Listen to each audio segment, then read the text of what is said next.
27 মে মঙ্গলবার খিলকাপুর মাঠেতে ইনশাল্লাহ আমি যাওয়ার মন স্থির করেছি। কেন ভাইয়েরা অনেক রিকোয়েস্ট করছে, আরও কয়েক জায়গায় প্রোগ্রাম দিয়েছি, খুব ব্যস্ততার মধ্যে দিয়ে আমি তো রোজই অকাবলে আন্দোলন করছি, আমি যেখানে যাচ্ছি সেখানেই আন্দোলন করছি।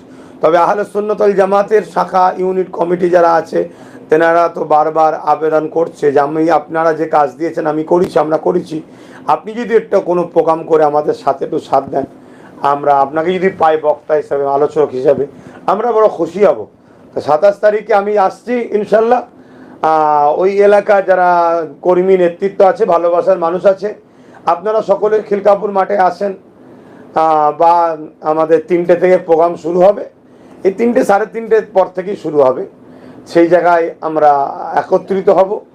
আমরা আমাদের দেশের যে গণতান্ত্রিক দেশের সংবিধানের যে রাইট এবং কেন্দ্র সরকারের যে কালা কানুন তার বাতিলের দাবিতে, যেটা সুপ্রিম কোর্টে কেস চলছে, সংবিধান আমাদেরকে রাইট দিয়েছে, আমরা গঠনতন্ত্রভাবে আলোচনা করব এবং এর প্রতিবাদ জানাবো।